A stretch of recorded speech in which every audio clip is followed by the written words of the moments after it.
If you haven't already, subscribe on iTunes. And while you're there, please leave us a rating and review.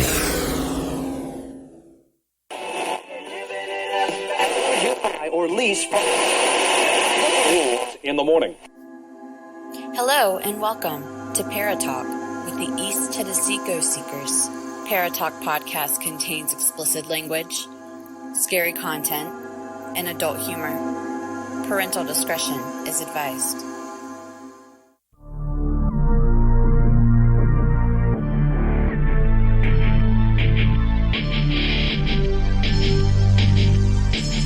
It's time for Paratalk, a wide-ranging discussion covering hauntings, paranormal encounters, UFOs, cryptids, and true crime.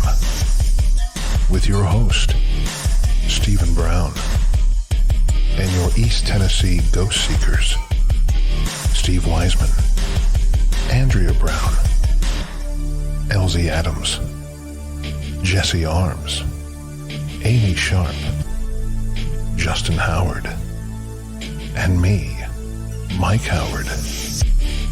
To join in the discussion, email etgsparatalk@gmail.com. And now, it's time for Paratalk.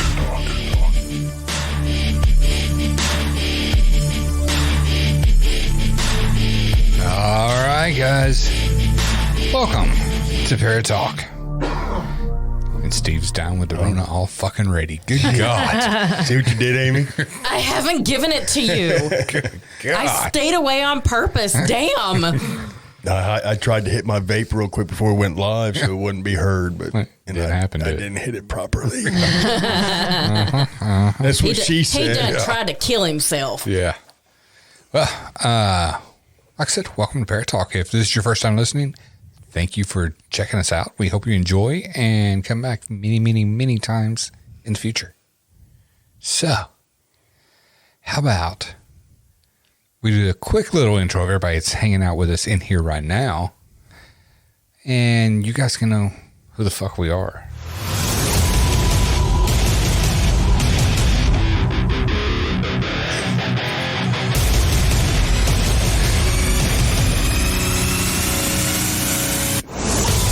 Me. I'm Steven. Steven of Paratalk. Welcome to my semi-circle table.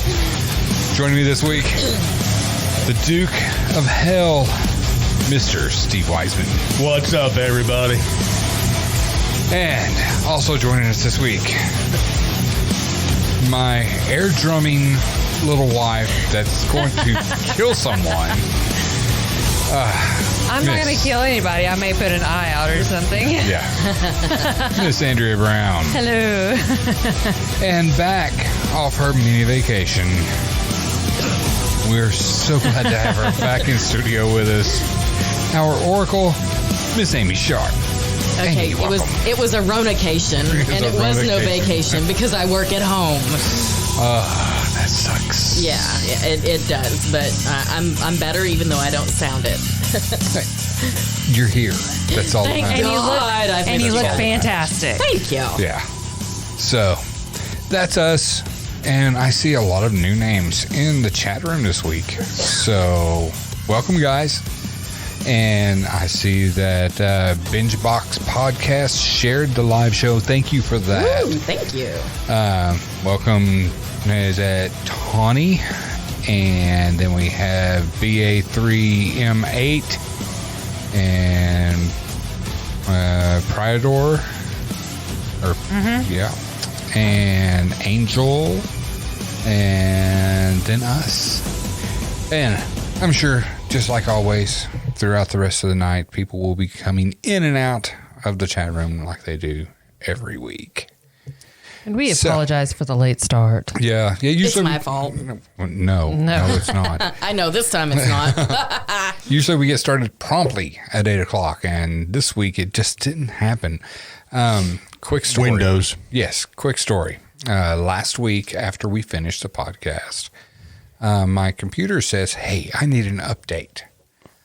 And you're like, oh, okay. I'll do that update real quick. Because usually the updates, since it's a new computer, usually the updates take minutes and it's done and I'm good to go. Not this one. This one got rid of everything on the computer that I had transferred from 2 other computers onto this one.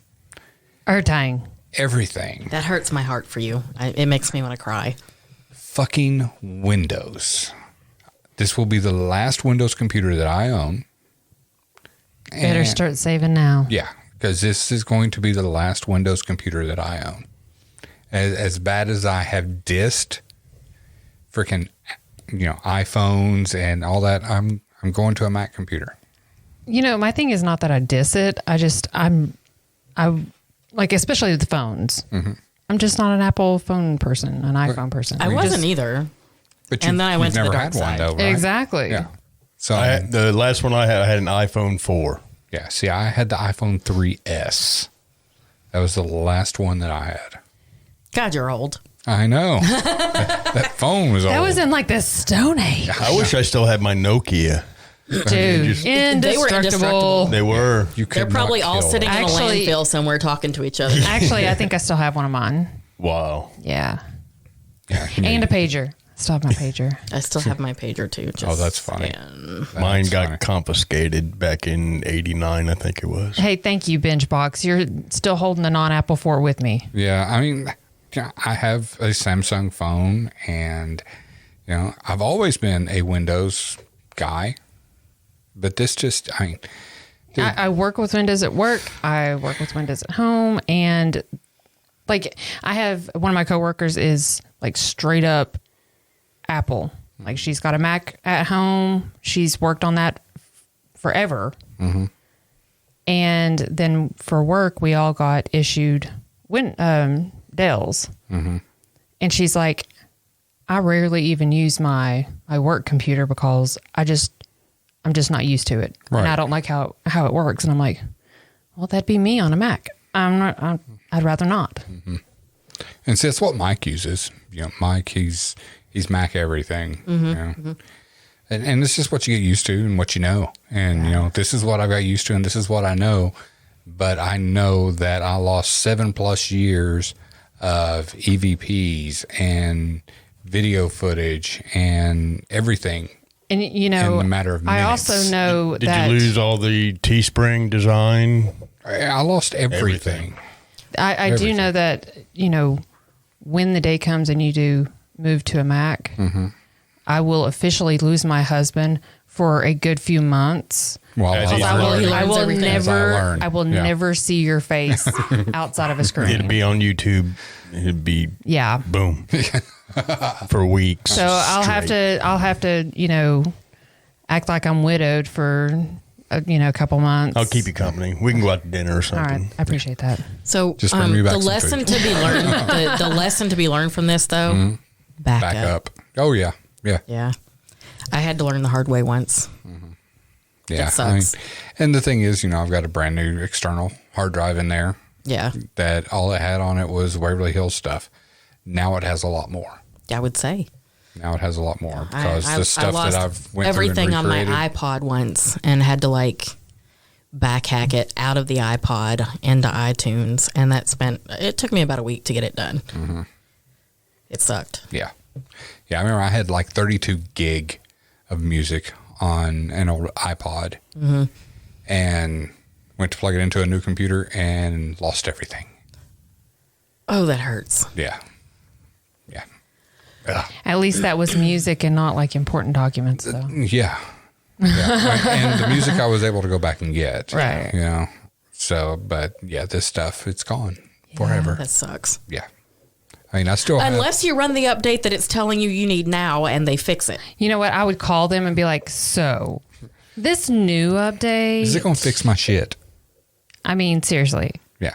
They're not answering the damn phone. No. They're done being yelled at already. I that night I went and I tweeted them and I went on their Facebook page and I'm like, I don't care who all knows.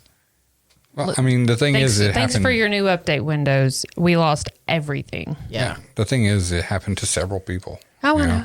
These big companies. I saw a company with 200+ employees that lost everything that they had on every employee. Yeah. That sucks. Yeah. Well- and the sucky thing about that is, okay, you're thinking that's a company with 200 plus employees. You should have all kinds of backup. Yeah. All kinds of backup. But- Yeah. What do you mean, boss? I failed the drug test. Prove it.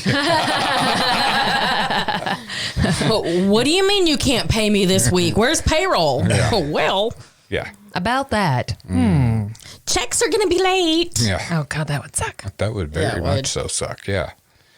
All right. So We're just going to assume that you worked last week. Yeah. and go ahead and pay you in full. Sweet. Yeah. I was absent half the time. No. I slept at my desk. You know. I worked overtime every day, boss. Every day I worked. Good. I got 40 hours of overtime last Yes. week. Yeah. Put me in, boss. Yeah. All right. So this week we are talking things in the news. I love paranormal news. Everybody knows that. Yeah. Who doesn't love some good I paranormal know. news? And Truth. there's one. I mean, it's not paranormal. I thought he It's said just- paranormal nudes. I mean, we like those too. Yes. Yeah. Who doesn't like a good naked spirit? Right? Yes. Ooh. Yeah. Boo. I mean, we've talked about those that do things to We people. have. Yeah. Spectrophilia. It's a thing. It is a It is a thing. thing. Prove it to me. Waiting. You All can right. just let us know when that happens, okay? I will. I just have to say that I thoroughly enjoyed. I put these notes, like compiled them. The guys found the stories. I compiled them. But my title, I mean, for anybody that has ever watched, daytime soap operas, I titled this "The Foreign and the Unbelievable." Love it. What, Love it. did The you Bold and the Beautiful. did you see my title for the live stream? No, I didn't see it. Don't see it? I just clicked on Yeah, it. it's this, that, and the other. Yes. So I just threw shit on there just to get us up and going because I didn't even post that we were going live tonight. So, Don't worry, I shared it. Anywho, Yes. So did I. There's been quite a few people sharing. Yeah, I So did appreciate that. Bingebox Podcast shared too. Yes. So, So love that. Thank you. All right. So, Andrea, yes. give us a little something that's in the news, paranormal wise. News. Okay. News. I'm not giving you nudes. Anyway. Nudes. Do. No. Hey now. don't get Steve excited. So, The hell was that? That's spectrophilia. Oh my God! it's happening. Look at that. Y'all, we need these cameras. Yeah, we do. All right. So, in the years since she says extraterrestrial. Hold on. Let me start over because this is just not working for me. In the years since she says extraterrestrial beings took her from her suburban yard outside Rochester, New York, Virginia Stringfellow has kept her story mostly within a close-knit community of people who say they have also encountered UFOs. But over the past year, that pool has grown. Each of her monthly locals only UFO meetups average about 5 new people who believe they have seen a mysterious object in the sky, not including about 50 out-of-towners who have tried to join. I have to turn away people, said Miss Stringfellow, 75 years old. Sightings of unidentified objects in 2020 nearly doubled in New York from the previous year to about 300, according to data compiled by the National UFO Reporting Center. They also rose by about 1,000 nationwide to more than 7,200 sightings. But according to ufologists, as those who study Did you say ufologist? that is actually how it's pronounced, ufologist. A ufologist. It is. It's pronounced ufologist. As those who study the phenomena called themselves, the trend is not necessarily the result of an alien invasion. Rather, it was likely caused in part by another invader, the coronavirus. Pushed to stay home by lockdown restrictions, many found themselves with more time to look up. In New York, droves of urbanites fleeing the virus took up residence in places like the Catskills. and the Adirondacks, where skies are largely free from the light pollution. About a quarter of the reports nationally came in March and April of last year when lockdowns were at their most strict. Glimmers wobbling across the sky have gone viral on TikTok, racking up millions of views. Longtime UFO enthusiasts say the pandemic clearly has more people scanning the night skies. But there is another reason that the public might be newly receptive to the idea that the flicker on the horizon is worth reporting.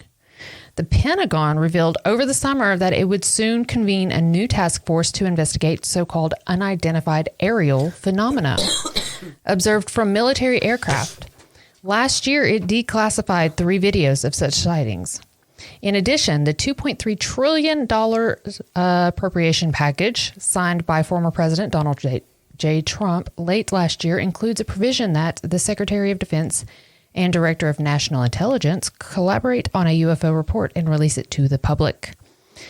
It's encouraging to many of us in the field of ufology that the government is willing to confirm that they are aware of these circumstances, that they are conceding that people are reporting these events, said Peter Davenport, the director of the UFO Reporting Center, known as NUFORC.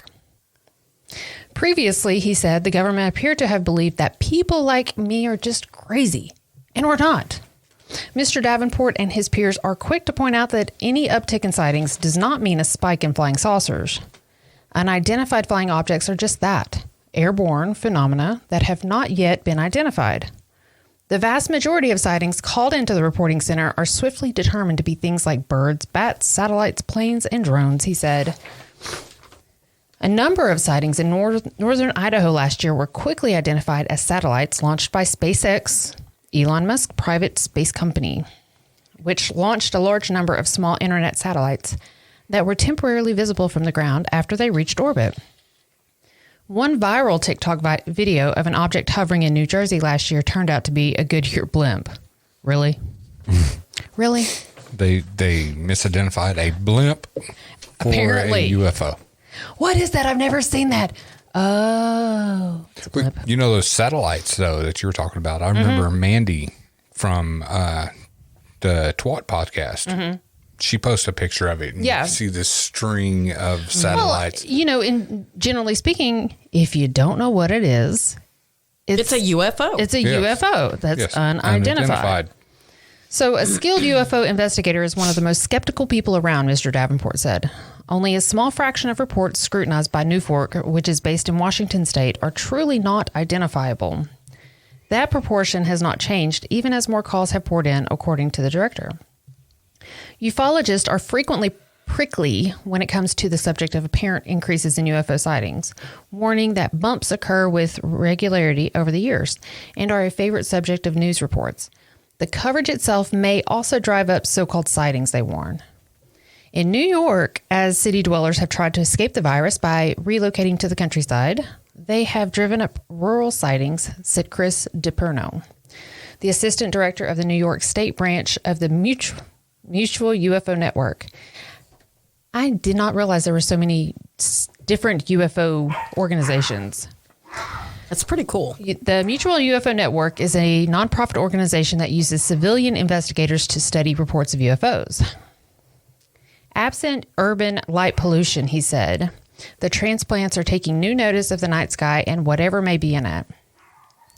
They come up towards the Hudson Valley. It's beautiful up there.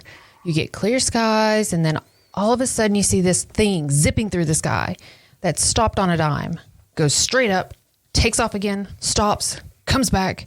We're talking incredible speeds, said Mr. DiPerno, a retired police detective. With the COVID thing, more people are looking up, he said. The seeming uptick in reports has come as a relief to some who say they've seen mysterious floating crafts, but feared they were alone. Because of the Pentagon being outed, there is much more news now, and there is more reporting now, said Mrs. Stringfellow, who goes by Cookie. People Of course she does. Right. Of course she does. People aren't so afraid to say, oh, geez, I was in the woods now, or I was by the lake and this thing came down. But for a 65-year-old retired New York State Park police officer from Granville, along the state border with Vermont, who asked not to be named because he worried about going public with his belief in UFOs and extraterrestrial life, full acceptance still feels way off. The lingering fear of ridicule may be suppressing the true numbers of UFO sightings, he suggested. There might be, in fact, more out there.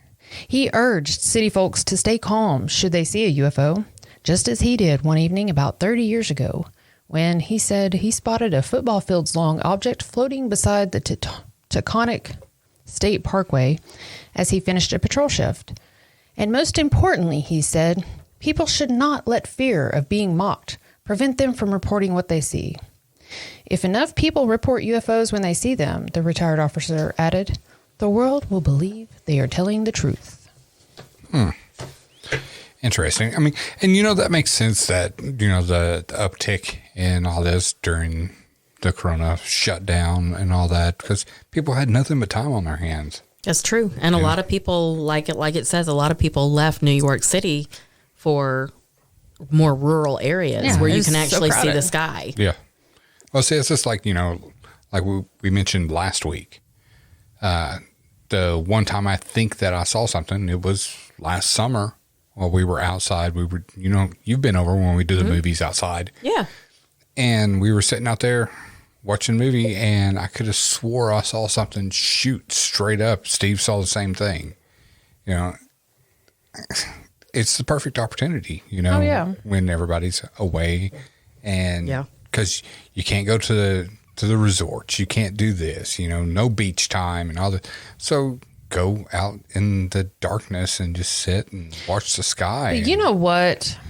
I think that the fact that so many people did take that opportunity to get away, go to those rural places, get out of the city, it allowed these people to, I don't know, open up, stretch their imagination a see little. that there's more out there than just these big tall buildings and there was nothing to do, so people were on their backs a lot more. outside. Hence the baby boom. Yeah. Yeah. Well, Yeah, there's a lot of COVID babies. There's a lot of COVID babies. Yeah, and Perennials. Perennials. BingeBox says, why and how do most UFOs land in the U.S.? Oh, they don't. We just report it more. Well, see, I think they probably do, and I think it's the methamphetamines. It could be. It could be. I think it's the methamphetamines. No, you know what? I think maybe they are just more common sightings in overseas in these other countries. And it's when they see it, they're kind of like, cool. Yeah. And they go about their day. Us, because everybody is now just so much more involved inside and they're busy. Don't take that time to look out. They get that chance and it's like, holy crap, what is that? And it's stars. What are stars? It's funny because there is it's a great Facebook page. I'm not going to name it because, I don't want anybody to think that I'm making fun of it, but it's hilarious. It's a local page and they do sightings of helicopters. Interesting. Yeah. And it is kind of like, that's what we have to do now out in, these rural counties. It's a helicopter spotting. And strangely enough, there are an awful lot of helicopters out there. On my way home from work the other day, a military helicopter flew right over top of the house. Yeah. There was one at the ball field today. And it was after you went to bed the other night, the same night, because I was sitting there with Andrea, and I was like, that helicopter flew over earlier, because it was like, 9:30, and you could hear it right over top of the house again. Wow. Yeah, it went over top of ours. When they get low enough to where you can hear it and and feel the house kind of rumble, you're like, "What are you doing?" Yeah. I'm glad I got my plants hid well. Anyway, going back to the question of why and how most UFOs land in the U.S. I don't think that's it though. I think it's population density. Because if you look at the U.S., we are enormous compared to other countries. The entire UK will fit inside of Texas. So when you look at how many people, you look at how widespread the U.S. is and the population, I think more people just report it. I mean, China, they're not going to say anything because they can't. They're heavily governed on what they can and can't even do on the internet. Same with North Korea. South Korea is only somewhat better. Their internet's not that great. Russia, I mean, there's a lot of vodka. Let's just say a lot of vodka going on in Russia. Is that a black spot or is that an UFO? Is the world spinning or is it just me? It's me. Yeah. So I think that it happens everywhere. It's just more heavily reported here. Right. Yeah. Yeah. Totally agree. Because we're bored. And we don't give a shit what people think, and we just say it. So true. That's it. So fucking true. Yeah. I mean, you're going to judge me because I said I saw a UFO. Okay. Who's your real dad? Is that Uncle Dad or Cousin Dad? Yeah. Go in and talk to Aunt Mama, and then we can talk about the UFOs. Aunt Mama. I love you. I've missed you guys.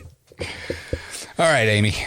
Share our next story. You have to read the headline. Oh, I intend to. Okay. Because this headline is amazing. Be prepared, people. A surprising number of sea monster sightings can be explained by whale erections. Yes, you heard that right. Whale erections. For as long as there have been sailors on the oceans singing shanties and saying pirate stuff about enjoying rum. Rum. God, I miss being able to taste things. There have been sightings of strange and fantastic creatures, from krakens to sea serpents and mermaids. Reports of the kraken, a deadly, gigantic monster that had a rather inconvenient hankering for human flesh, go all the way back to 1180, when King Sverre of Norway wrote of a sea monster. Before long, sailors claimed that the beasts were the size of an island, attacked ships with their colossal arms, and as the legend evolved, were able to sink whole ships by creating a gigantic whirlpool that could drag ships to the bottom of the ocean. This particular monster can most likely be explained by sightings of giant squid, because them suckers are huge. For other creatures, specifically sightings of sea serpents, the mystery can't be solved without taking a good long look at whale stiffies. And who doesn't want to take a good long look at a whale stiffy? Come on. Is that a shark? No. That show we watched that one day where they had a whale penis. It's in a museum. That was crazy as Sucker's hell. huge. Well, have you, It's about as big as you. seen videos of them? No, I'm not seeing any. You've never seen a video of a whale penis? No. Like whale getting wood. You got to look it up. Well, let me show you. We ain't talking about mosquitoes. Oh. Damn. You've missed me. Damn. Sorry, I've missed you. Don't cry. In a famous early sighting of one such sea serpent, Danish Lutheran missionary Hans Egede, Yeah. sorry if I'm butchering that, wrote that on July Don't worry. 6th, I'm pretty sure he's been dead for a while. I mean, but there might be a relative out there. I'm sure. That on July 6th, 1734, he and those he's aboard dead. his ship had seen a most terrible creature resembling nothing they saw before. The monster lifted its head so high that it seemed to be higher than the crow's nest of the mainmast. The head was small and the body short and wrinkled. The unknown creature was using... Sorry. The water was cold. That's Okay, why it was that's what short it and was. wrinkled. It was Short cold and water. Cold water. It's cold water. He's a grower, not a shower. God. Yeah. Mosquito. The unknown creature, God, I've missed you guys. The unknown creature was using giant fins, which propelled it through the water. Later, the sailors saw its tail as well. The monster was longer than our whole ship. In the accounts, the creatures were described as serpent-like and drawn as such. Nobel Prize winner Charles Paxton took a look at this and other sightings of sea serpents back in 2005 for possible explanations of the accounts. They concluded, with comparisons to modern photographs and descriptions, that several of the accounts were actually whale boners. A more serious objection to a cetacean is that the rear of the animal was described and drawn as serpent-like. Although whales are found and can survive without flukes, serpent-like or eel-like bodies are not usually associated with the rapid thrust that would be required to rear the whole body high out of the water. He and several other authors wrote in Archives of Natural History. Sorry, Andrea's over here dying. She's dying at Binge Box's response. It said longer than the ship. Now the whale is just showing off. Exactly. Y'all sabotage me with sentences like actually whale boners. Oh, shit. Okay. I'm going to take his hoodie off. I'm starting to sweat. However, there is an alternative explanation for the serpent-like tail. Many of the large baleen whales have long, snake-like penises.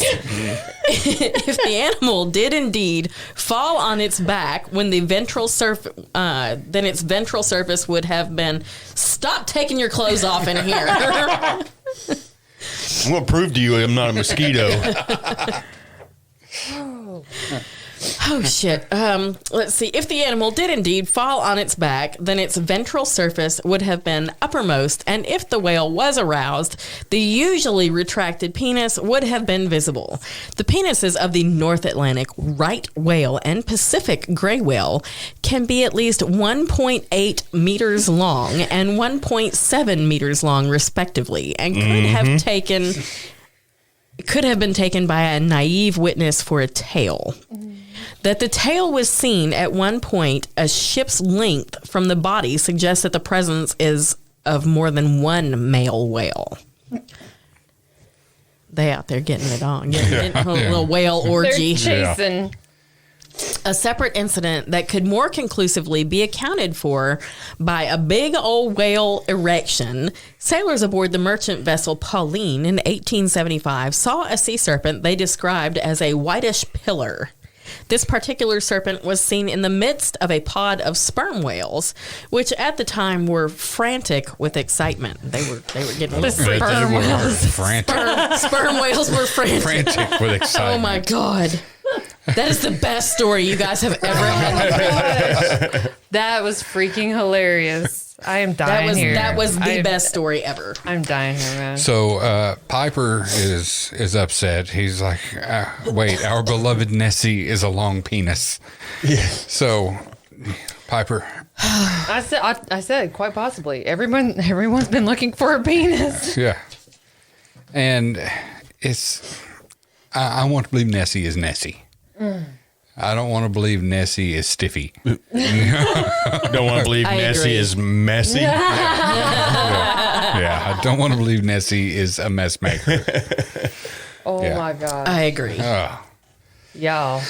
Man, I mean, for real. Who'd have thunk it? And why did it take till now for this article to surface? And Probably because nobody in their right mind would be like, oh. Because nobody wanted to read a sentence about whale boners. Yeah. No serious scientist wanted to say, it's a whale erection. See, I don't think there's any whales in Loch Ness anyway. I don't think there are either. No. It's a lock.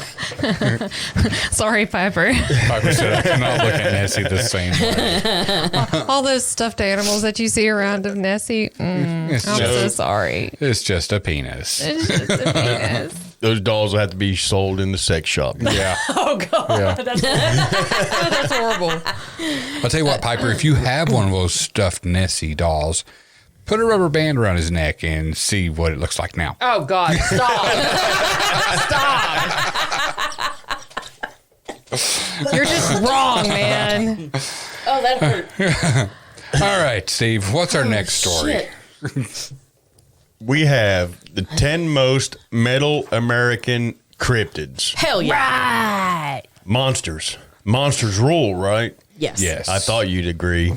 In case you're wondering, yes, you can study monsters for something maybe like a living. It's called cryptozoology, or the study of hidden animals.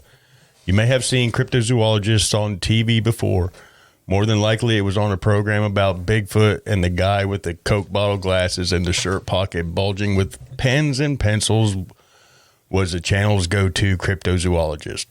His job, and the job of most cryptozoologists, is to be the credentialed name that says something similar to Hamlet's advice to Horatio.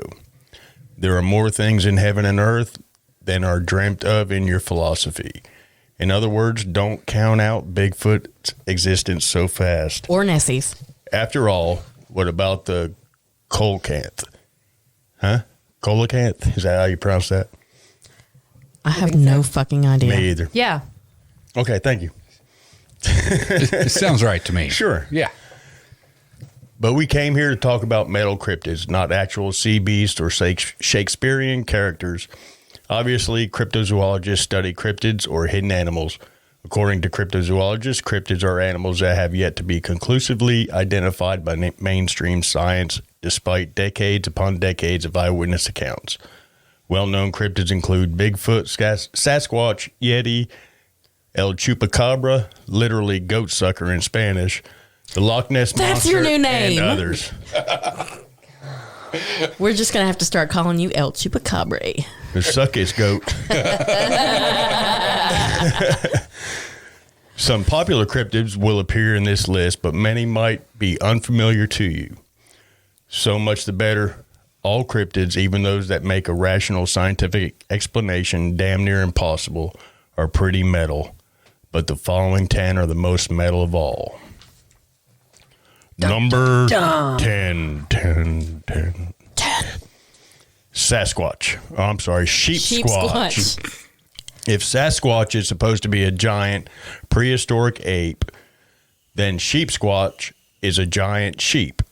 According to the Rosemary Ellen Gilly, author of Monsters of West Virginia, which sits probably next to my John, by the way. Oh, never mind. I got it. The dreaded sheep squatch of West Virginia and southwestern Virginia is about the size of a bear with woolly white hair. Its front paws are more like hands, while its tail is long and without hair. Worst of all, the sheep squatch's ugly mug has a dog-like snout and a single point horns like those of a young goat. A horned giant sheep that apparently smells like sulfur. That's totally metal. Making sheep squatch all the more terrifying is that the fact that many sightings have been reported in the so-called TNT area of Point Pleasant, West Virginia, which just so happens to be the location of the Mothman sightings in the mid-1960s. Like a house in a Stephen King novel, the TNT area was just born bad. Ooh. Spooky. Look, sheep squatch. Fire! Fire! Fire! Fire! Fire! Oh, God. Pew, pew, pew. Pew. That's pretty metal. Boop. Boop. All right. Still can't get used to these bifocals. Next up, we have number 9, the Ozark Howler.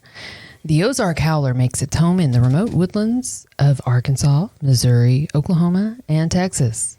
Also known as the Ozark Black Howler, this dog of death is known for its coal black fur coat, curved goat-like horns, and its howl, which has been described as one part wolf's howl and one part elk's bugle. Sorry, I'm trying to imagine that. See if you can recreate that sound for us. I'd like to hear that. What the fuck? Like the various black dogs of British folklore, the Ozark Howler may be something of an omen, a type of spirit warning travelers of their impending doom. Although widely considered a hoax by many cryptozoologists, the Ozark Howler has had its fair share of sightings over the years. Then again, the Ozark Howler may be nothing more than Fadadis lost in the woods. Interesting. Yes. All right. What's our next one? Number 8. 8.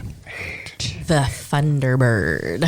While the 1963 Ford Thunderbird is rock and roll, it's not quite as cool as the mythical Thunderbird, a giant, supernaturally strong bird. The Thunderbird is a staple of Native American mythology.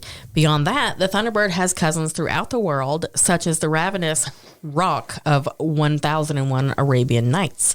In the not-so-distant past, it was fairly common for people to take pictures of gigantic birds and try to pass their carcasses off as the Thunderbird. Take this guy, for instance. Well, most of these snapshots were... I don't have the snapshots. No. Well, most of the snapshots that he took were elaborate hoaxes. They did not alter the fact that people remain interested in the idea of a massive bird that presages the coming of a disastrous weather conditions.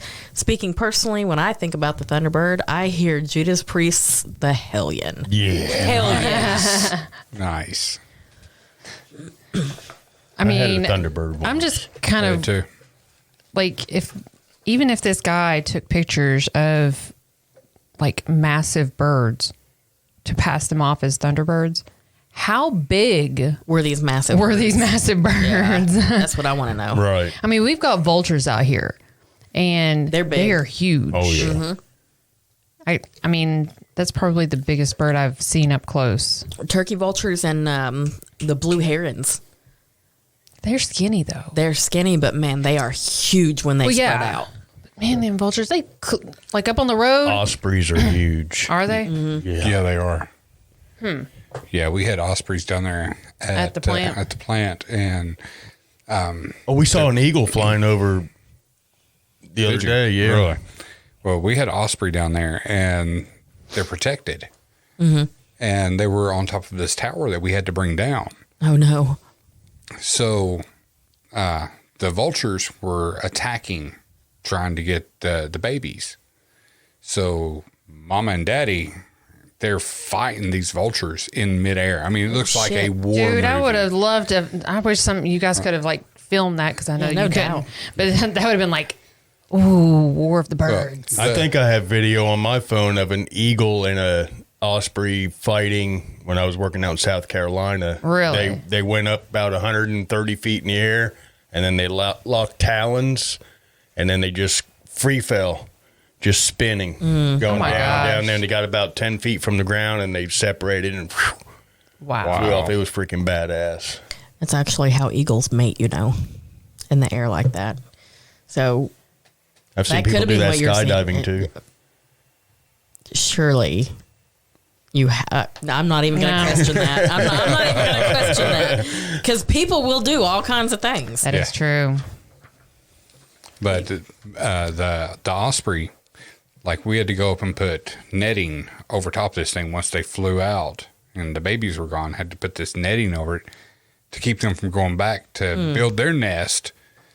And one of them was still in the area, and the guy that was up in the lift putting this netting up, the osprey starts coming down, attacking him while he's putting this netting up. Freaking hilarious. I bet he didn't think so. Like you said, they're protected, and on the government property where we work, if there's a nest in one of these buildings that we're trying to tear down or a tower, we can't touch it. We have to wait till the nesting season's over and they fly away. And like we were going to have Sorry, to we couldn't get the project done. Why?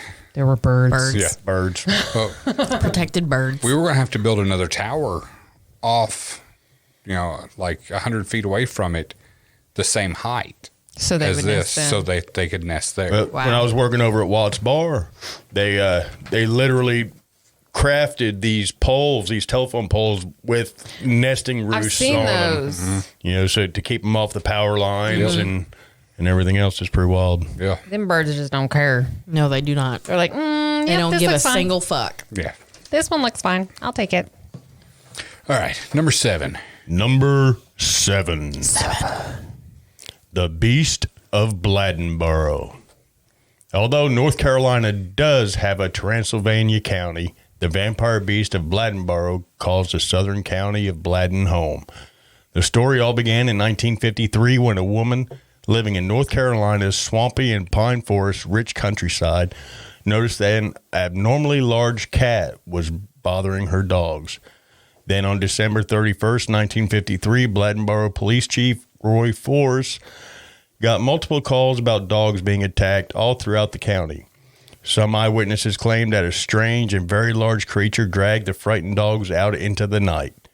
One eyewitness said that the animal was like a bear or a panther and was 3 feet long, 20 inches high, with a long tail and a cat's face. Probably a panther. I mean, Yeah. Sounds just like a bear to me. God. As if this wasn't bad enough, the dogs were later found drained of blood. ooh. Newspaper accounts of the vampire beast attracted the attention of hunters from as far away as Tennessee, but within a week and with nothing to show for their trouble, the hunters went back to their homes, trailers, and cabins. As for the beast of Bladdenboro, it's a Tar Heel state legend that may still be active. I have actually heard of that one before. See, draining the blood, I wonder, could it be Chupacabra? Possibly. Anything's possible. Yeah, I mean, Could it be aliens? very Anything's possible. possible. Very possible. After watching Independence Day Resurgence today, anything's possible. I don't know that I've seen that one. It was on TV today. I had never haven't seen it. and it was good. Interesting. I saw like 5 minutes. It's pretty. I didn't good get. for 5 I didn't get minutes. to see the end because we had to go to baseball. All right. baseball. Number 6. Number 6. The loup-garou. While werewolves can exist anywhere, only the loup-garou prowls Louisiana's foreboding bayou country. Described as a creature with the body of an incredibly hirsute man and the head of either a wolf or a dog, the loup-garou probably came to Louisiana via settlers from French Canada.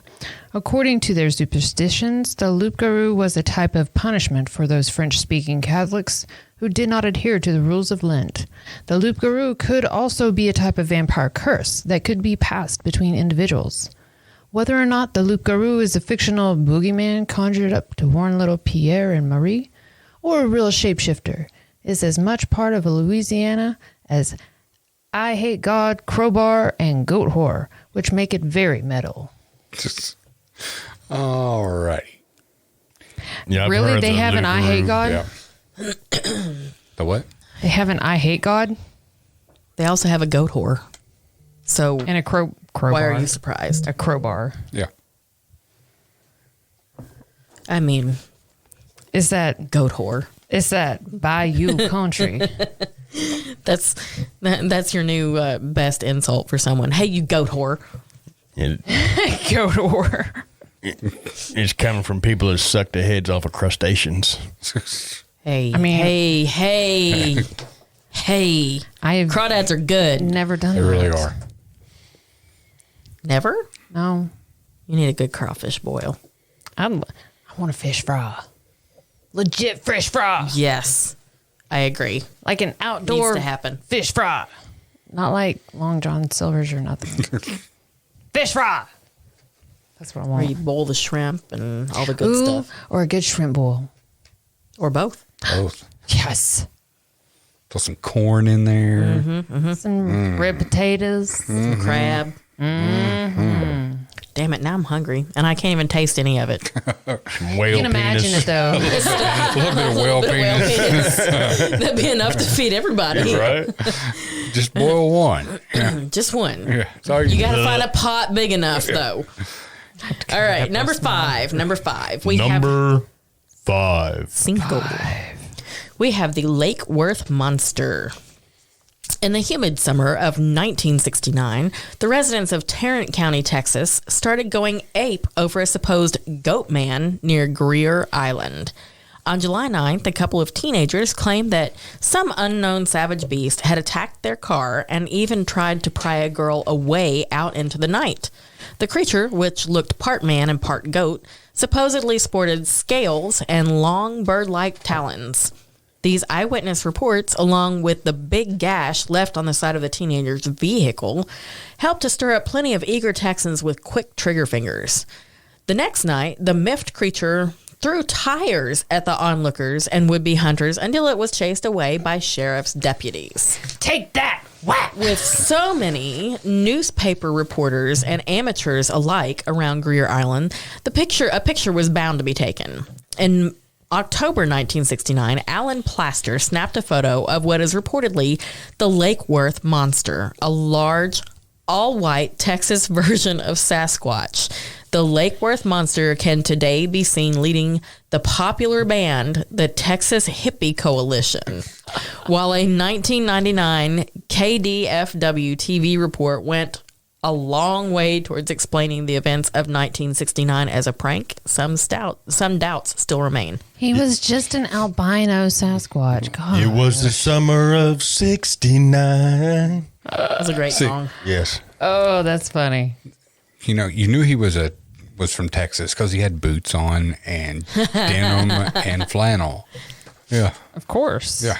That's how they knew he was from Texas. And claws. Yeah. Yeah. All right. Number 4. Four. Oh, that's me. Steve. The Beast of Bray Road. Besides cheese, beer, and the Green Bay Packers, Wisconsin is also known for a werewolf. Commonly called the Beast of Bray Road because of numerous sightings on or around Bray Road in the rural town of Elkhorn. This Midwestern monstrosity is known for being large, having dark brown fur, and pointy ears. Basically, this isn't your average canine. Originally seen sometime around 1989, the Beast of Bray Road has become a national phenomenon. There was even a terrible, horrible, no good, very bad movie made in 2005 about the Beast. Do you think the movie sucked? It was okay. I watched it. It was okay. Like for real? I've seen worse. Much of this exposure is thanks to Linda Godfrey, a Wisconsin reporter and writer who has gone to great lengths to detail every eyewitness account regarding Bray Road's most famous resident.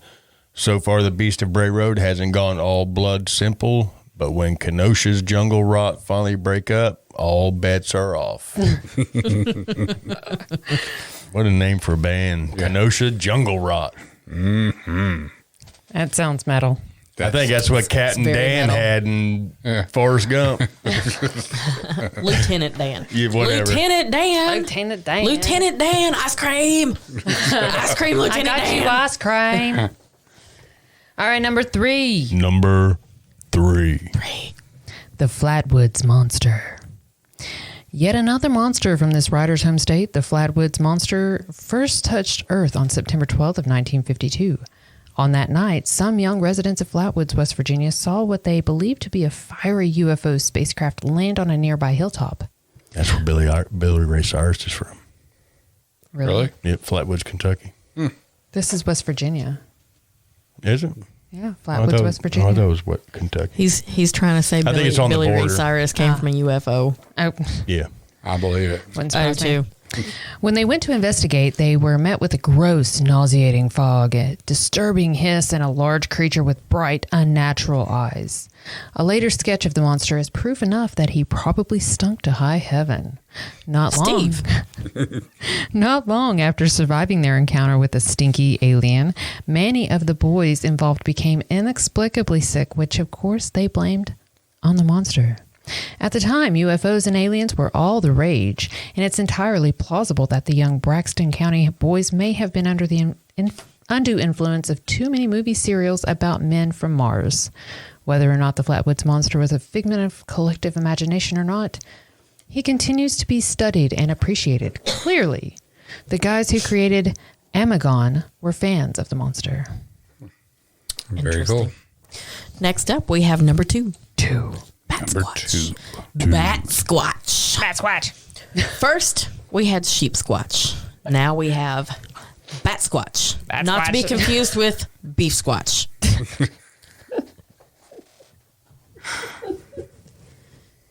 Damn, I'm killing her tonight. I love it. I love it. Missed you. I missed you too. It's actually one of my favorite Bob's Burgers episodes. Is the episode with Beef Squatch. Beef Squatch. Clearly, Sasquatch gets around. Anyway, Whore. Bat Squatch Yes. Bat Squatch is a flying cryptid, which was seen around Washington's Mount St. Helens in the early 1980s. Most descriptions of the creature speak of a type of flying simian with the large membranous wings of a bat. I wonder if that was before or after the eruption. I don't know. Maybe Bat Squatch caused the eruption. Or the eruption released Bat Squatch. That's possible. That's possible. And then Eddie Van Halen wrote Eruption. Yes. Yep. That's why Bat Squatch is metal. So apparently, Bat Squatch has a horrid baritone yell and purple skin. So it's the flying purple people eater. Oh, snap. Furthermore, Bat Squatch is supposedly 9 feet tall and can negatively affect the objects that are within its vicinity. I wonder if he had one eye and one horn. He was a flying purple people eater. Then he had to have one eye, one horn. That's right. Not surprisingly, little physical evidence of the Bat Squatch exists, and despite Washington hiker Butch Whitaker's assertion that he took pictures of a real Bat Squatch in 1994, no images of the winged beast exist. Cry not. Bat Squatch is doing all right with his day gig as a model for dudes in Pantera shirts who like to draw. Go, Bat Squatch. All right. Number one. Number one. The Jersey Devil. Dun, dun, dun. Whenever devil is in the title, you know it has to be pretty metal. Plus, the Jersey Devil is from Jersey, which has given our shattered eardrums the Dillinger Escape Plan, Overkill, all of Glenn Danzig's bands, God Forbid, and others. Jersey had also bequeathed to the world Bon Jovi and Skid Row. Emphasis on the queef and bequeathed, mind you. The Jersey Devil has a lot of origin myths, from being the demonic heir of the wealthy but religiously fallen Leeds family to an ancient spirit that was feared by the Lenape tribe, the original inhabitants of New Jersey. Whatever the true story, the Jersey Devil continues to haunt the state's impenetrable Pine Barrens as a chimeric monster with bat wings, a horse head, a dragon's tail, and other wonderful bits. The devil's only problem now is that he might be too commercialized. We should make him evil again. See, I mean, when you describe the Jersey Devil there, personally, I think it's one of the girls off Jersey Shore with no makeup. I was thinking the same thing. Yeah, I think it's Snooki. Yeah, it's Snooki with no makeup. Yeah. All right. Okay, how about we take a quick break and Andrea can go refill her goblet of fire. And when we come back, we got some more news for you guys. What are we going to talk about next, Andrea? Upcoming, we have a UFO report will be difficult to explain. Ooh. Yes, and then we will switch on over to a ranch in Area 50, bordering Area 51 being for sale. Ooh, can we buy it? I mean, we'll look into it. It's for sale. It is All for right. sale. Yeah, so you guys don't want to miss that. So be back in about 2 minutes.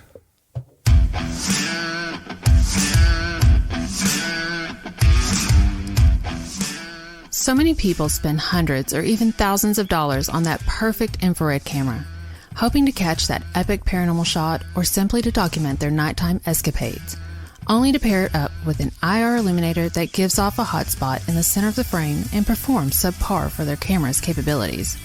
We did the same thing. Let me save you some time and money spent on multiple IR lights with one name, Deadlight.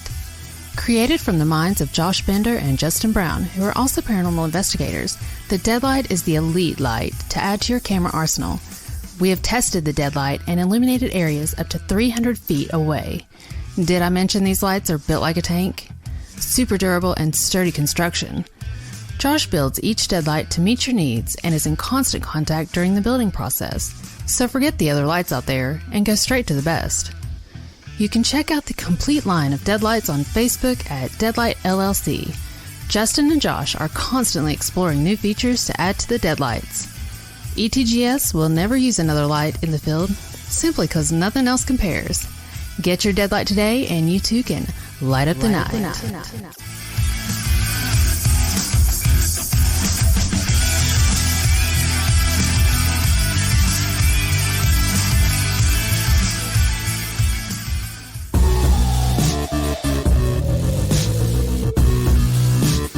You're listening to Paranormal Talk with East Tennessee Ghost Seekers, a new perspective in paranormal talk radio.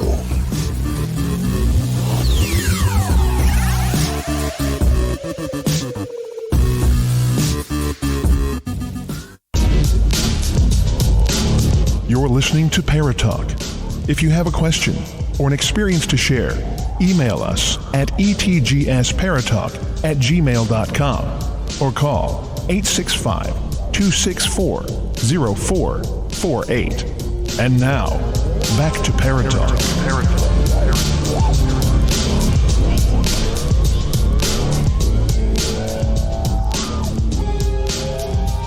All right, guys, we're back. That was a quick break. That was. That did go quick. Nice quick break. And Andrew didn't even go refill her goblet of fire. I still got some in there. Do you? Yeah. Yeah.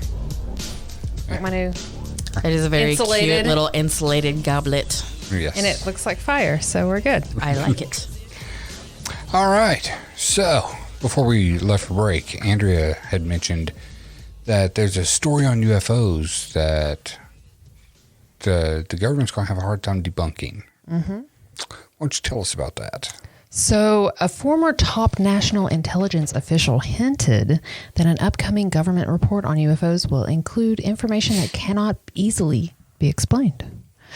There are instances where we don't have good explanations for some of the things that we've seen. And when that information becomes declassified, I'll be able to talk a little bit more about that. Former Director of National Intelligence John Ratcliffe told Fox News' Maria Bartiromo. Yep, on Friday. Wow.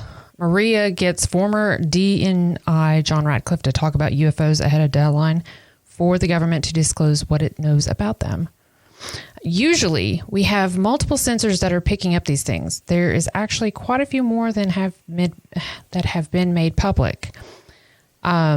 Ratcliffe said some UFO sightings have been declassified in the past, but a report to be released by the Pentagon and other federal agencies will present more information to the American people. There have been sightings all over the world, Ratcliffe said. And when we talk about sightings, the other things I will tell you, it's not just a pilot or just a satellite or some intelligence collection. Usually we have multiple sensors that are picking up these things. Ratcliffe said elements that are hard to explain in the unreleased sightings include movements that are hard to replicate or traveling at speeds that exceed the sound barrier without creating a sonic boom. The report is expected to be released on June 1st. That's my mama's birthday. Oh. I'd like to see That's that my birth report. month. Yeah, I can't wait to read that Yes. report. Yeah, I can't wait to see that report because they're going to have to come clean about a lot of things. Yeah. A whole lot of things. Yeah. Yeah. And I mean, we've all seen spooky shit. I mean, how many times have we seen pictures of something or video footage where you're like, and that's not making any sound moving that fast? Yeah. Or, it's just stopped. Yeah, just hovering So, I for mean, a long time. Yeah. And the fact that, if they are actively, the government is actively or has been actively working on this, it would be great if they have a lot more information and detail into how fast, what is it, Oh, they do. the direction in which they're coming from. And, just, we need details.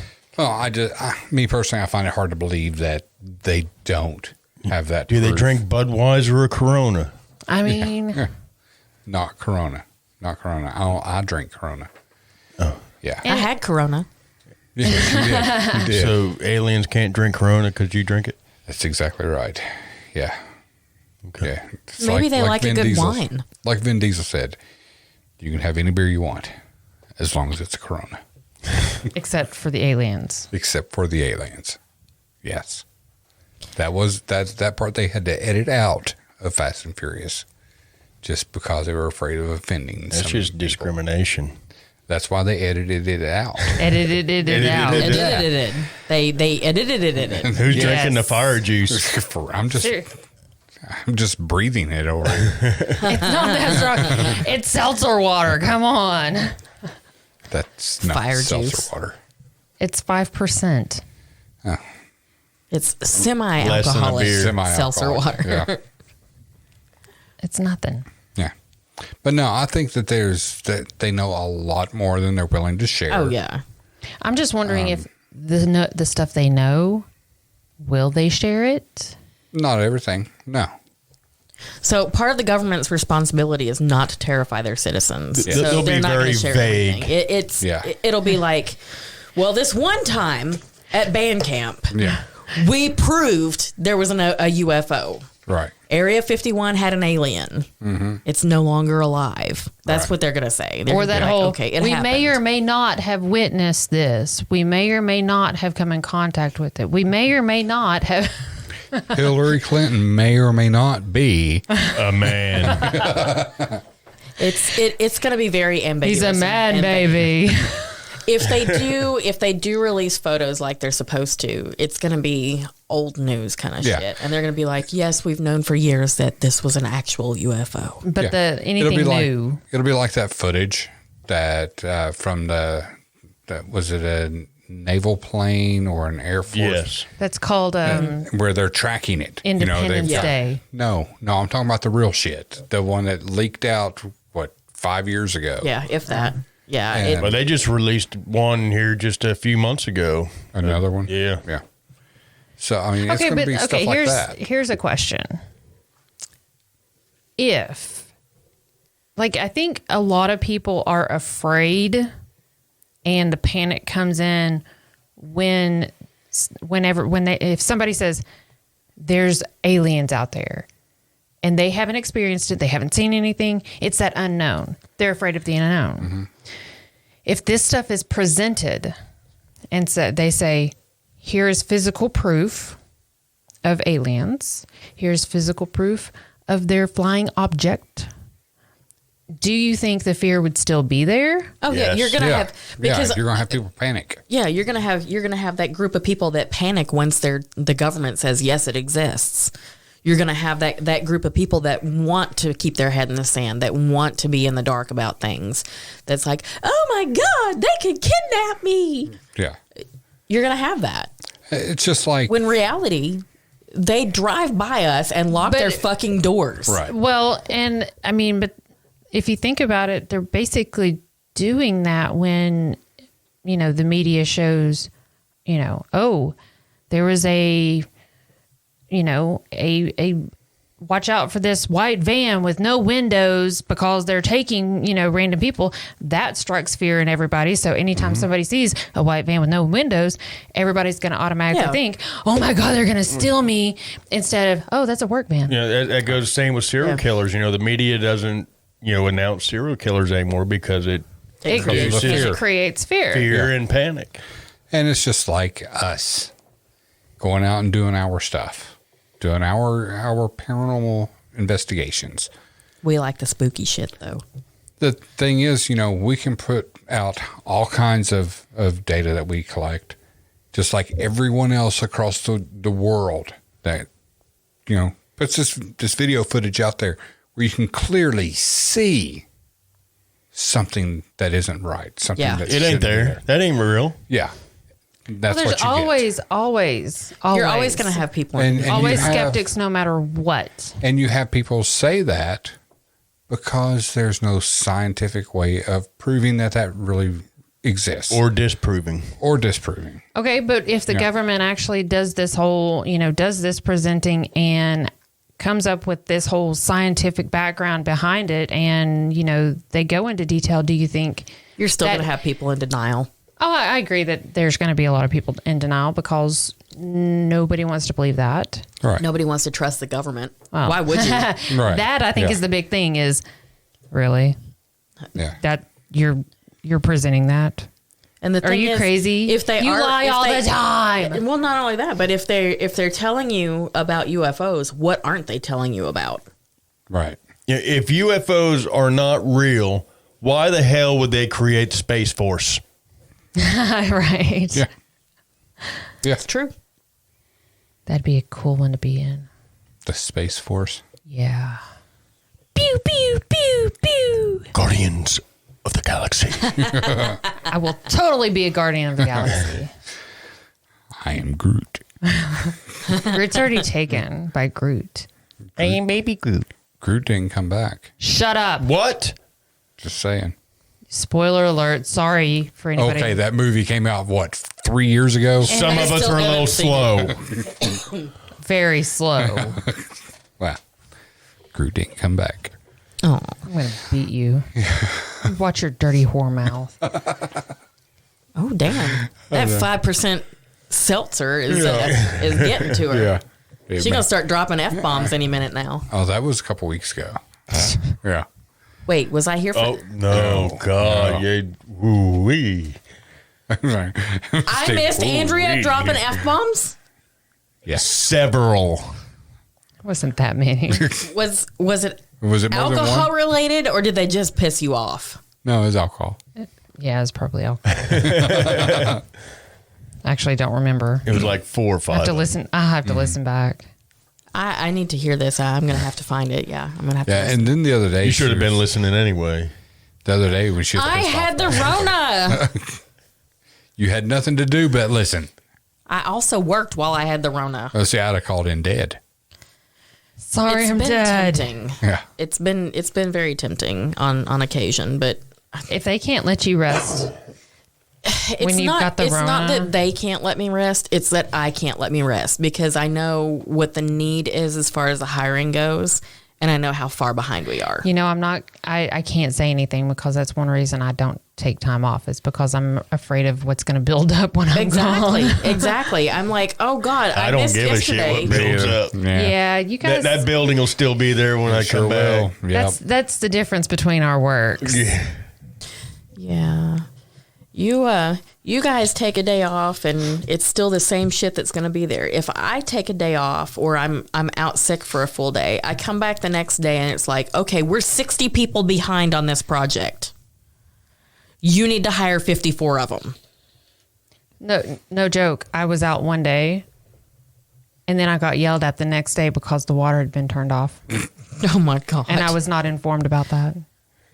And I was Nice. like, "Awesome, great. Nice. This is why I don't take vacation days." Yeah. All right, what's our next story? It's a good one. It's a good one. There's a ranch bordering Area 51 for sale, including a black mailbox famous with the alien obsessed. So have you ever wanted to buy a ranch that allows you access to the top secret Area 51 military base? Yes. You're going to need to dig out your checkbook. The Medlin Ranch is on the market. It's the only cattle ranch that is directly adjacent to the world's best known military base. That ranch is also home to one of the most enduring stories about Area 51, the legend of the black mailbox. The original mailbox was black. In the late 1990s, it was changed to the white mailbox, but the black mailbox name endured. By 2019, the white mailbox was destroyed and replaced by another unofficial black mailbox. Somebody's like, "I don't like your white one. Here's the black one back." Exactly. Rancher Steve Medlin has since moved his real mailbox to a different location. So he's tired of people like mailbox baseball in it. So Nevada's Tikaboo Valley is beautiful but sparse. It is the only place you might think it is not the place you might think to raise and graze cattle. And when a cowboy named Steve Medlin first moved into the valley in the 1970s, there were no buildings, no running water, and no other utilities. Medlin and his wife built their large ranching operation using their own sweat and labor and eventually had 750 head of cattle. They and the rest of the world knew almost nothing about the top secret work underway just over the ridge at a place called Area 51, a designation that disappeared from maps in the late 1970s. In the mid-'80s, they got a crash course on Area 51 when the United States Air Force seized 89,000 acres of public land with no explanation. Some of that land had been used by Medlin to graze his cattle. They say it's never going to make no difference, Medlin said. I'd like to see something in writing say that. Never going to make no difference. Yeah, it's, you know. Okay. You know what he means. That's country. That's country's what that is. That's real country. They say it's never going to make no difference. Medlin eventually worked out a deal with the Air Force, and the military told him he could enter the forbidden base to tend to the roaming cattle, but he needed to call first on a radio they gave him. So they can hide their shit. Yeah. Before he goes looking for his cattle. Medlin calling in. I need to graze my cattle, please. I'm missing a heifer. Sorry. This is Medlin calling in. I need to graze my cattle. No, never mind. It's never going to make no difference anyways. Okay. Not done. Things became more complicated in 1989 when an anonymous man appeared on KLAS TV in Las Vegas and said he had worked at the secret base on alien technology. That man was Bob Lazar, and he said he had personally seen 9 flying discs. Suddenly, the UFO faithful began arriving by the busloads in the Tikaboo Valley. Months before his name was made public, the anonymous scientist Lazar showed up at the Rachel Bar and Grill, now called the Little Alien, in the company of KLAS TV and a wealthy businessman named Robert Bigelow. UFO visitors came to believe that a black mailbox installed on the nearby highway was the spot where Bob Lazar had recorded his UFO videos. In reality, it was not. The black mailbox belonged to Steve Medlin, not the government. People thought, oh my God, there's got to be the mailbox of Area 51. Rachel resident and webmaster of Dreamland Resort, Georges Arnoux, told Mystery Wire recently. So they started opening it up and going through the mail. And of course, the story was what really is not just mail, it's the mail to Area 51. They got a bill here from the utility company. It's awful low. A story is that the rancher even found some of his pieces of mail with bullet holes in them, probably from dumbasses taking it for target practice. It was lasers. And I bet he ever wondered if why his utilities got cut off because he didn't ever get the bill. He's like, where the fuck is my bill? Well, Where's my water bill? He couldn't see the amount to pay. There was a fucking bullet hole in it. True. Free? Yeah, no doubt. Free. There's a big zero there. Oh, wait, that's a bullet hole.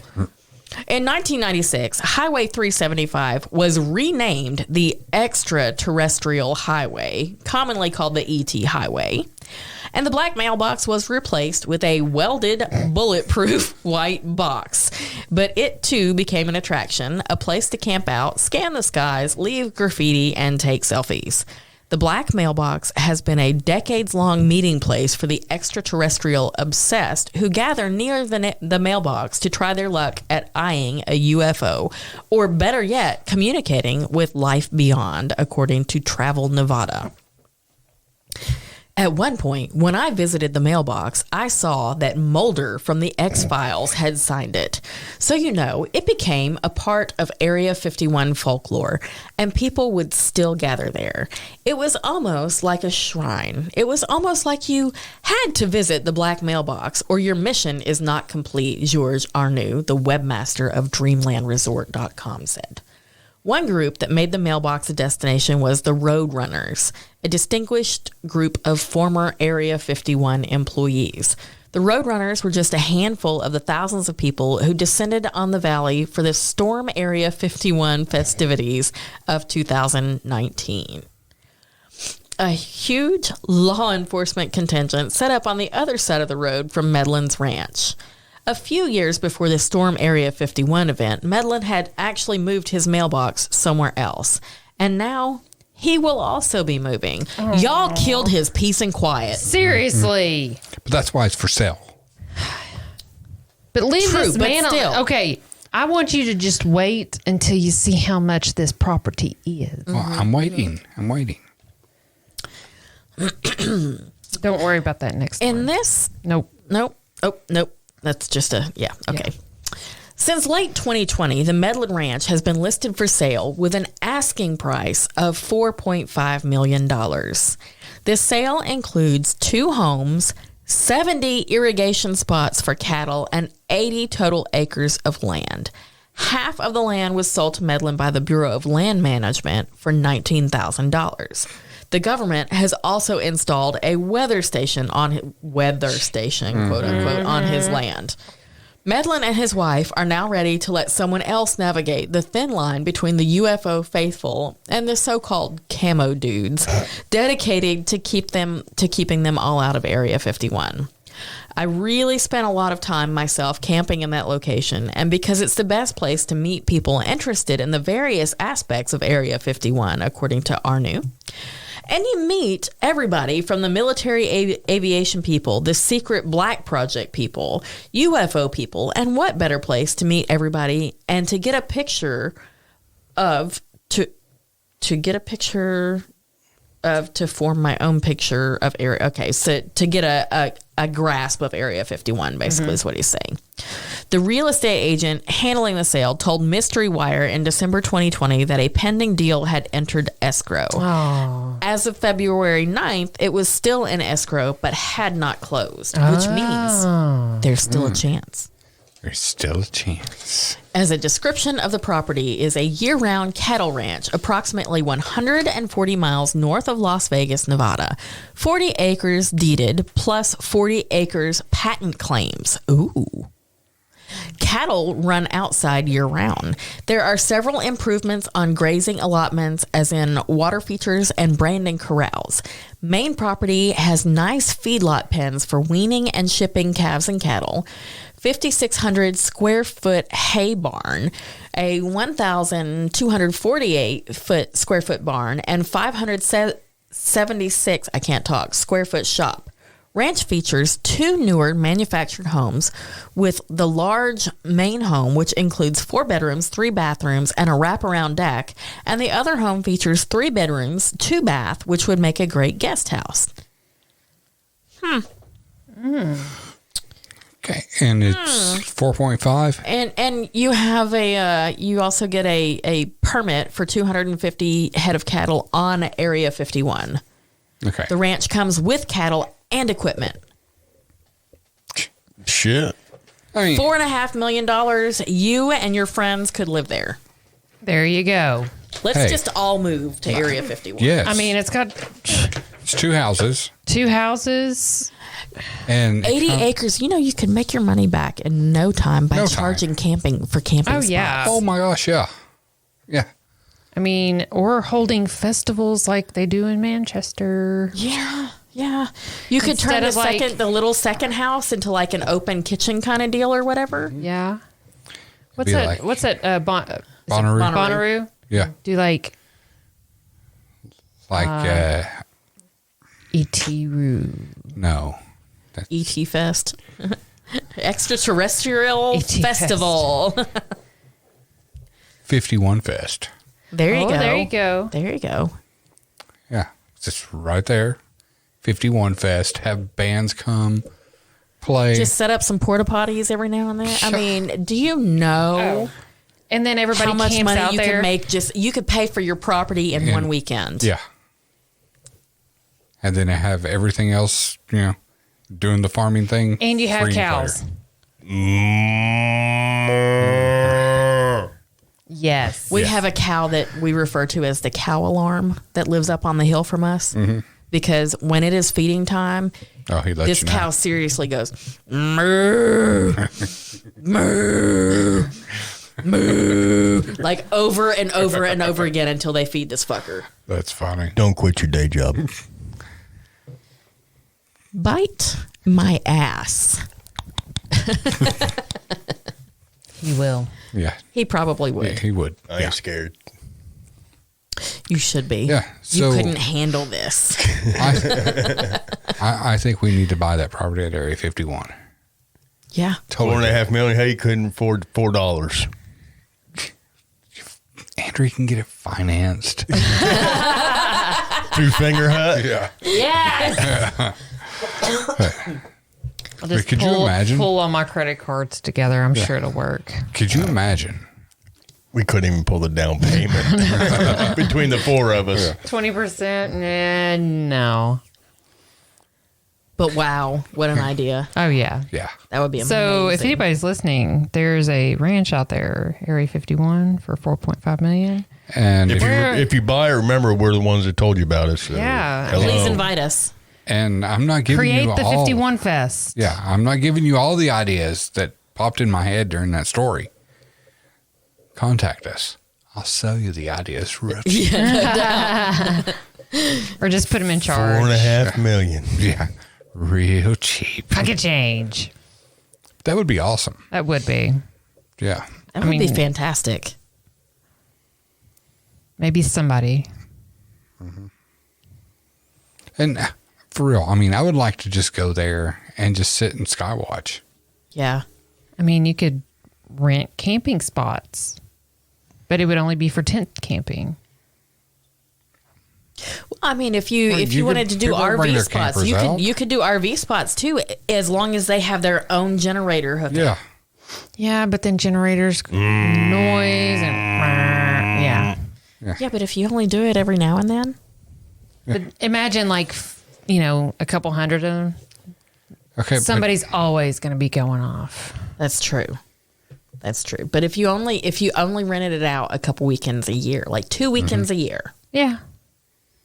I mean, it wouldn't be bad. like, I'm just saying on the for the anniversary guests. on the anniversary of Roswell, and for 51 Fest. I mean, you could do like an RV camper side and then a tent only side. It's true. Yeah, you could. I mean, there's like 80 with acres. With the money that you made off the first 51 Fest, you could put in the 30 amp or whatever that they use for Yeah. RVs. That's true. So you wouldn't have to listen to generators. Very true. And then you can start the 51 bike week. Oh, Yeah. Put Sturgis to shame. Yeah. that's That'd right. be kind of hard to do. Yeah. Yeah. There's no bar out there. Yeah. Unless You build a bar. The barn into a bar. there's how many Yeah. barns? Well, that one 12. The one was like, 5,000 square feet or something Yeah. like that? That'd make a big ass bar. Yeah, it would. I mean, you could do. You wouldn't even have to mess with cattle if you didn't want to. Yeah. They've got a 576 square foot shop. Shop. But then there was a barn that Oh, was. there's a 5,600 square foot Yes. hay barn and then a 1,248 square foot barn. Yeah. So you got at least 3 areas that you could to do stuff. Turn with. into a bar and or a cafe. Turn the shop into a big cooler Yeah. just to keep everything cold Yep. for storage. I mean, put bathrooms, We're like a talking bathhouse. like we bought the damn place. I We did. have dreams, You turn that second house into a bathhouse, the showers Yeah. and Yeah. bathrooms. like KOA campgrounds. Yeah, Or like at Waverly Hills and have the bunkhouse. have the side by side shitters. Yeah, poo with your friends. Poo with your friends. Yeah. I like to poo in private. Most people Well, do, but But apparently some people don't. I'm not like you and Steve. I don't want to hold It hands depends on while what I ate the night before. do I make the other one suffer? Decisions. Yes, I do. Is it going to be a noisy one? Gotta have the industrial fan in there. Speaking of which, oh my gosh, we went to the store. We went to Home Depot. Where I was like, oh, we got to go to the bathroom. So I'm like, all right, I'm going to go. I walk in and there's a person in the first one. Second one's open. Someone in the third one and then an open one. I was like, I'm just going quick. I'll get the in between because the other one was the handicap. It was 2 people in there. Neither one of them moved. There was not a peep from either one of them. But a lot of poop. But I was like, I wore my mask while I was in there because I was like, oh, this is bad. Oh God! Nobody was moving. But your mask traps it all. Yeah. Well, luckily, I kept my mask on from outside. I didn't remove it or anything. It was just, my own carbon dioxide or whatever. And, but I was like, oh my gosh, are they alive? And so washed my hands, everything, go out there, and then let Stephen go because we had stuff. And nobody moved. There was no movement out of that bathroom. As soon as the water came on, I guarantee somebody went. The flush, the water, those really like extreme hand dryers. I'm sure somebody's doing something. I was like, oh my gosh, are they alive in there? This is just so awkward. Maybe and then, like how long have these two been in here, silently waiting for somebody else to move and get out? Yeah, it was very awkward. Maybe they were both employees hiding. We moved from Area 51 to shitting at Home Depot. Yeah. Yes. Our own get-rich-quick scheme to taking a dump. Well, we started talking about bathrooms. Yeah. And pooping with your friend. I don't know if anybody noticed. I know we have, but there is a new shock doc available on Discovery Plus that became available last Friday. I still haven't yet to see all of it. It is a shock doc about Ed Gein. I know. And it has Cindy Kaza and Steve Shippey. He's from Haunting in the Heartland. She's from Holzer's Ghost or Holzer's Files. She works with Jack Osborne a lot. She's good. Yeah, she's awesome. But they go to the land where Ed Gein's house was. And then they go to the store where he took his first victim from. Well, don't tell me I got to watch it all. Yeah, well, I'm just saying. They go to different locations in the town. Cool. And all of them associated with Ed. And there's parts where Cindy, this shit that she's picking up, she's just like, I've got to get out of here. I can't stay here. Get me away. But really, really good. I mean, and it's not like your normal documentary. It's a paranormal investigation. Ooh. Yeah. Nice. And it's really, really good. Really Deadly good. Legacy. Did you guys watch that? It was really good. No. That's the one about Gacy. It's 3 episodes. Okay. And it's really good. They talked to like the cops that were involved in all of that. Ooh. Yeah. It was really good. Is it on Discovery Plus? It's Hulu. I think it's Hulu. Okay. Yeah. It was really definitely good. Have to check that out. Like I binged them all 3 at once. I was like, oh, it's only 3 episodes. It's only 10 o'clock at night. What else have we watched? Evil is a really good on Netflix. Series.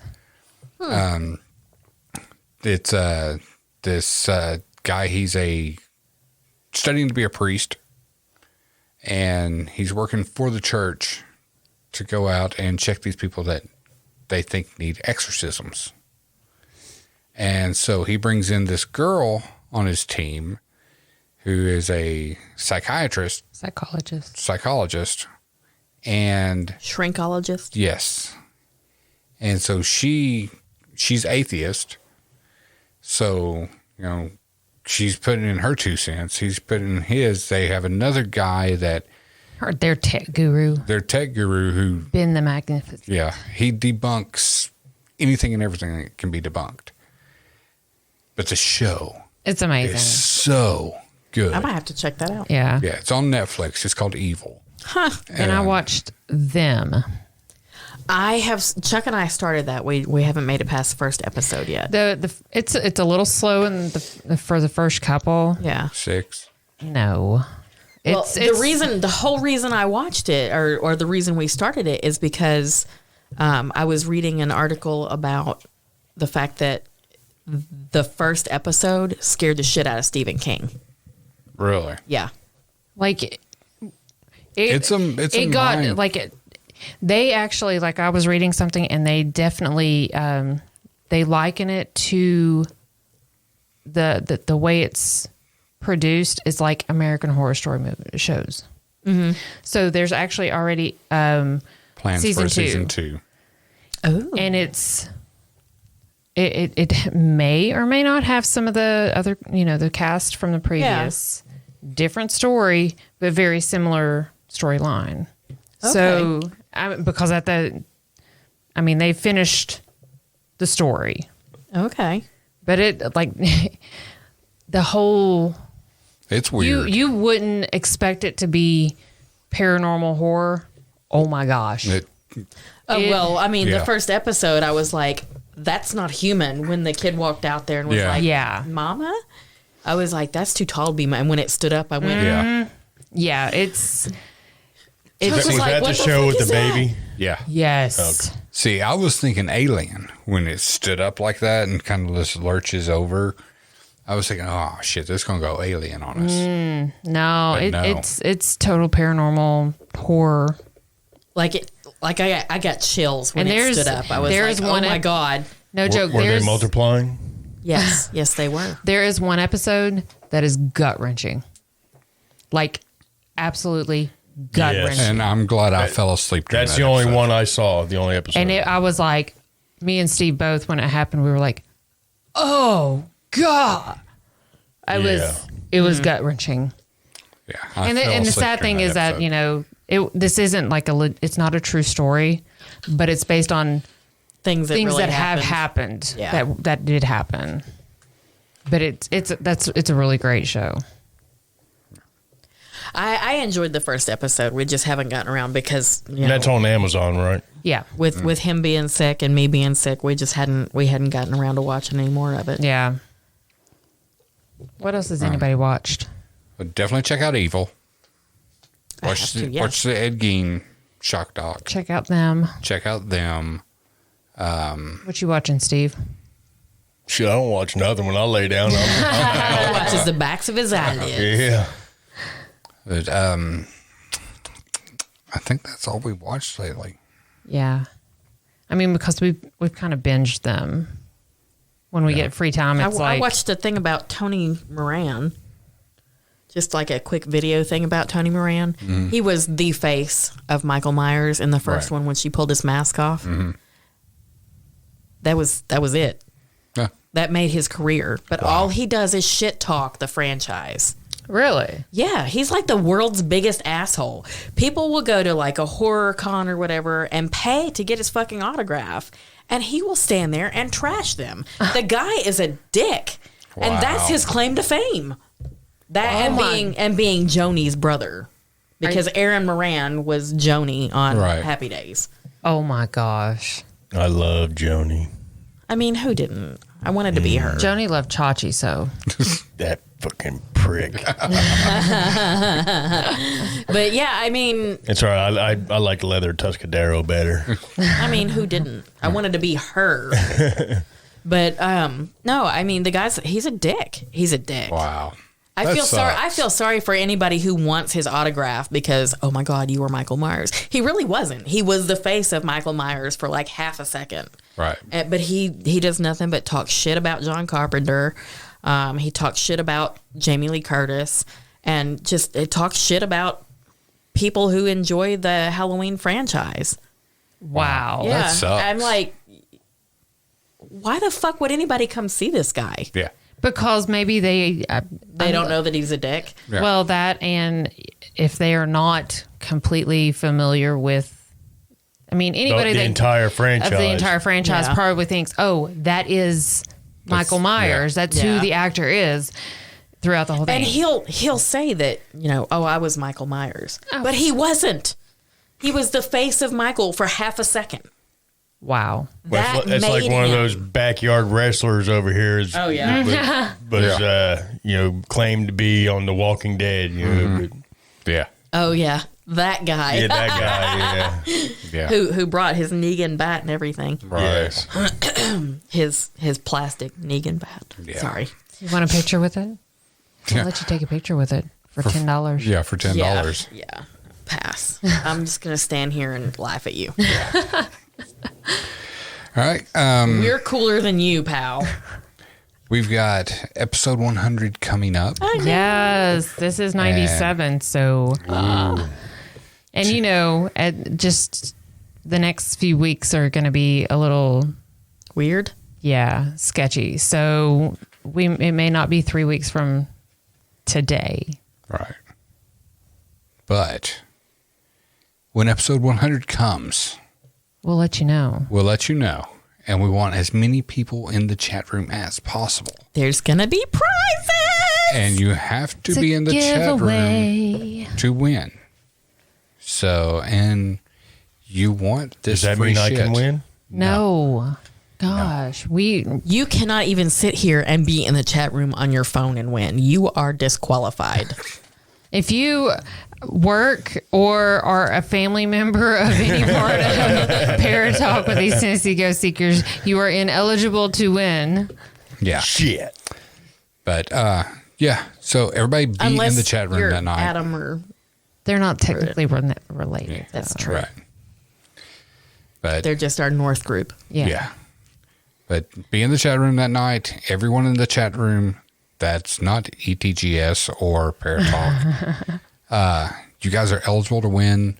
We're going to do 2 giveaways that night. We'll have a first place and a second place. And you guys are going to love the free shit. So if you want free shit, be sure and listen in to episode 100. And that episode, I think... If I can't win, I'm not going to listen. No, you're going to talk. You're going to participate, mister. But I'm thinking for that episode, we'll do kind of a episode 1 recap. Oh my gosh. I don't know that I've ever heard. We're going to have to re-listen episode 1. No, you really don't, because it was just us introducing ourselves. Oh, okay. And basically just giving people tidbits about us other than the paranormal stuff. Oh, cool. Like, you know, that Like letting them get to know me? Yes. Yes. Let them know that you like long walks on the beach. Yeah. Naked. The wind blowing through your pubic hair. With his thumb in his butt. With my tail dragging through the sand. Oh, wait, I don't have a tail. It's dingleberries. Ew, he forgot to wipe. Right, Is that toilet paper hanging from your ass crack or That's what? the tail. That's your lipstick. Ew. But yeah, we'll let you guys know a little more about us, and you guys can ask questions, and we will do our very best to answer them as honestly as possible. Shit, I'm an open book. I'm an open book. Ask me anything you want. But yeah, so join us episode 100. We'll make it special and give away some free shit. But It's going to be fantastic. Yeah. We're looking forward Yeah. to it. I think I'm going to drink at night. Pepsi? Yes. Okay. 2 of them. 2 of them. Oh, snap. Y'all be Going ready. hardcore, man. And maybe even some peanut M&Ms. Oh, y'all be prepared. It's about to go off. Did you say penis M&Ms? Whale penis M&Ms. Them are some big M&Ms. You only need one. Did it melt in your mouth? Like a jawbreaker. Yep. Oh my gosh. All right. See you, bye. All right. Just because we ran out of shit to talk about, and it's hotter than 40 God, it fucks is. in here, so I'm toasty. ready to end the podcast. So, Thank you, everyone, for joining us tonight. Yes, we hope you thank enjoyed you. it. and we're glad to have Amy back. Yes. I'm so glad to be here. Maybe by episode 100, you will be able to taste something that we can give you that night. My ass. Pass. But maybe Andrea can make some treats for episode 100. Maybe. And maybe you can taste something. You know, my famous red velvet ooey gooey butter cake. Oh, yeah. You know, and by the time we do the next show, I will be 1 year older. Oh, that is so true. You're exactly right. Yeah. When's the big day? Wednesday. Wednesday. That's the day you hit the half-century mark. Yes. Yeah. God bless America.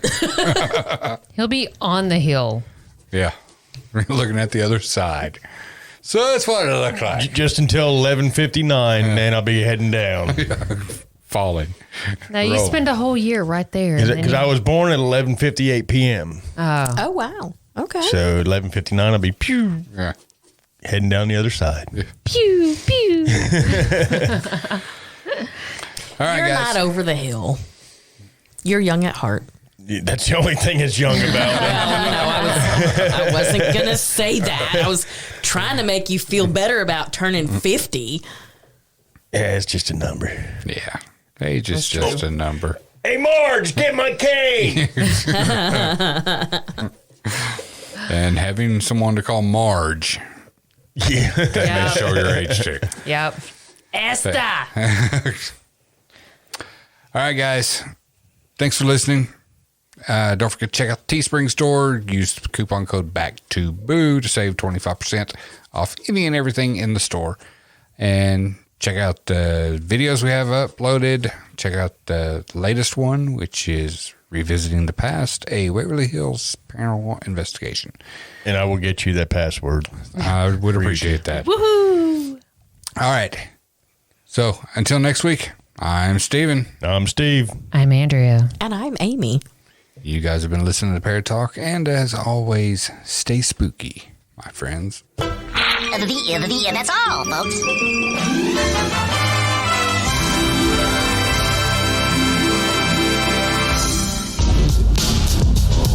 You've been listening to Parrot Talk with the East Tennessee Ghost Seekers. If you have a question or comment about the show you've just heard, or you have an experience to share, or you need to contact us concerning an investigation, feel free to email us at etgsparatalk@gmail.com or call 865-264-0448. That's 865-264-0448. We invite you to find and like the East Tennessee Ghost Seekers on Facebook, subscribe to our YouTube channel, and visit us online at easttnghostseekers.org. Thank you for listening, and we'll see you next time on Parrot Talk.